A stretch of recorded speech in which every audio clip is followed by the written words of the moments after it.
Mario, please. And Mario, as I think you all know, is has a remarkable CV, a former Prime Minister of Italy, European Commissioner, President of Bocconi University, and many, many other things. So thank you for joining us today, Mario. I want to begin with looking at your CV in a way, because you have had this remarkable public life. You've engaged with people from all walks of society. There's a very nice picture in your Wikipedia page of you with Hillary Clinton, but that's only one of the many world leaders that you've engaged with. So if I could maybe ask you a personal question from your experience with the Pan-European Commission and from things like this, you're now engaging with health professionals. We're different from the leaders of business, the political leaders, and so on. What do you make of us? We often are concerned that we're not being listened to, but maybe we don't have much to say. So what was your impression when you first encountered us in a sort of sustained way through the work of the Commission? Hi, Martin. Delighted to be here. The degree of diplomacy of your questions is mounting or declining as we proceed. No, it has been a huge experience, a great experience for me, thanks to Dr. Kluge, to yourself, and others, to engage in a totally new world for me in terms of issues and in terms of interlocutors. Of course, the health professionals have much more to say than most other categories I ever met. They not always get the right communication channels to those who in national governments and international bodies have power to decide on what is crucial for them and above all for health. So as you will remember, because you have been the key architect of our Pan-European Commission in terms of contents, much of our work has been not on health, not on politics, but on designing new modalities of coexistence and cooperation and communication between the health world and the other worlds in governance, which means at the national level, in particular, finance ministers and heads of governments, and equally in international organizations. And I had the experience at the peak of the Eurozone financial crisis of being, for my country, Italy, at the same time, given the crisis, both prime minister and finance minister. And I cannot say that the health minister in our government, although being a very eminent personality, had the hearing that exposed with what came 10 years later, he should have had. So we will come back to this, but from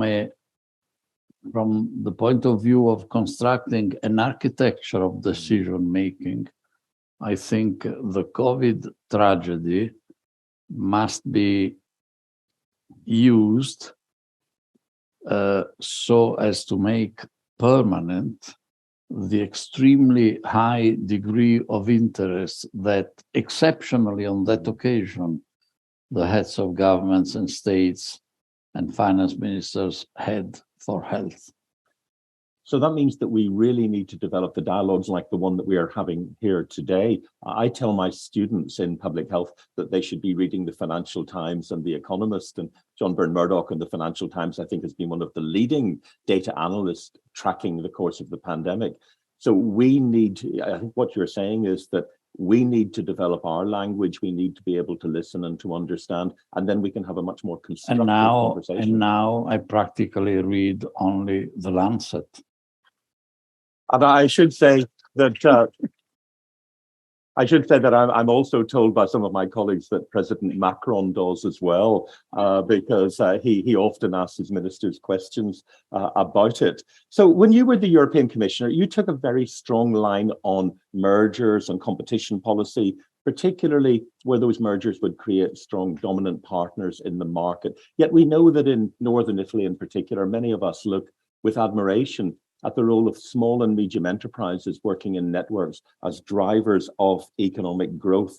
So, and particularly because they're linked and embedded in the local communities, what we often call anchor institutions. So I was wondering if you could help us to understand how competition law and competition policy might be linked to health in a way that maybe some people haven't thought of. Sure. Competition policy, the enforcement of competition laws is important in several respects it's a long-standing policy, ultimately to preserve diversity well before people were so full of concerns about diversity, because it ultimately protects the small from the big. In the European Union context, in Denmark, I remember many cases when I was commissioner that we took action against abuses of dominant positions by German companies, and that was a sort of indirect protection to Danish companies.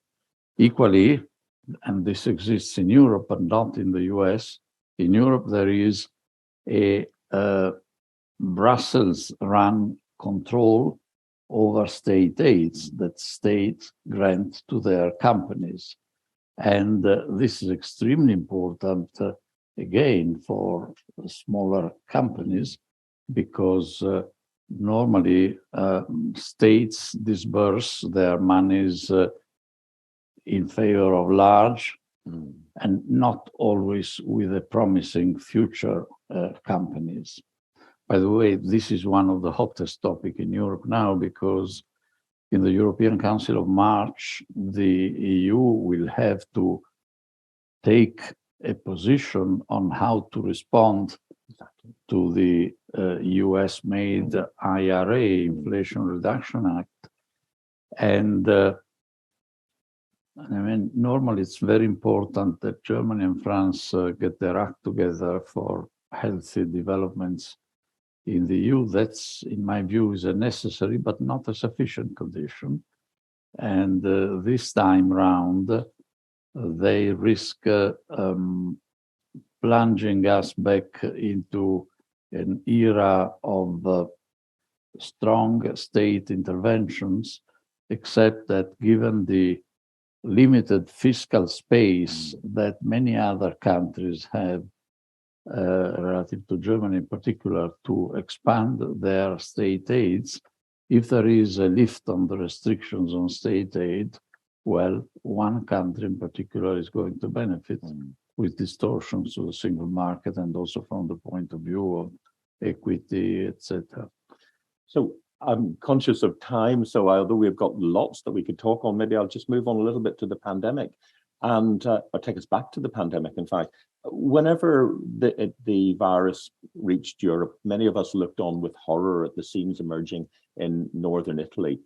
Those were scenes that were affecting your people, perhaps people that you knew, people who were friends. What was your response when you saw that as a human being? As a strictly human being, I was then 77, and I was subjectively totally sure that had the virus caught me, I would die without any alternative, also because of some pre-existing pathologies and concomitant problems. So I was literally sure. So maybe wrongly, but I behaved as if it was a right expectation.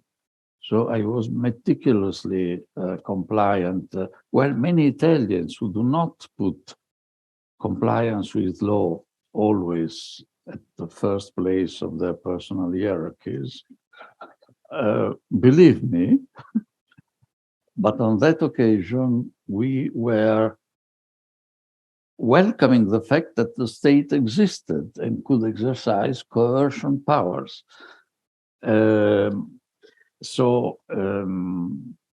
Then, of course, after the first round, the approach was less dramatic, including in my own soul, and maybe on occasions a bit too much less dramatic.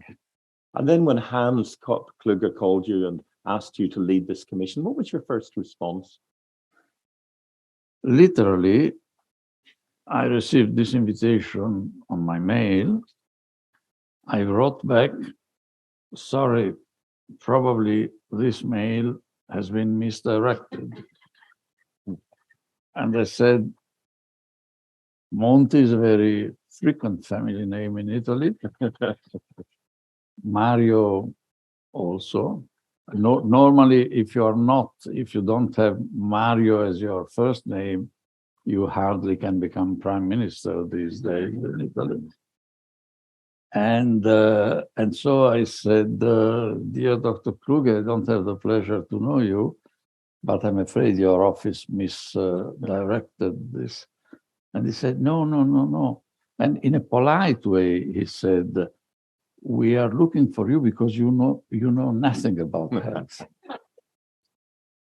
And that was the key of our exercise. There are a few members. No, but I'm very serious.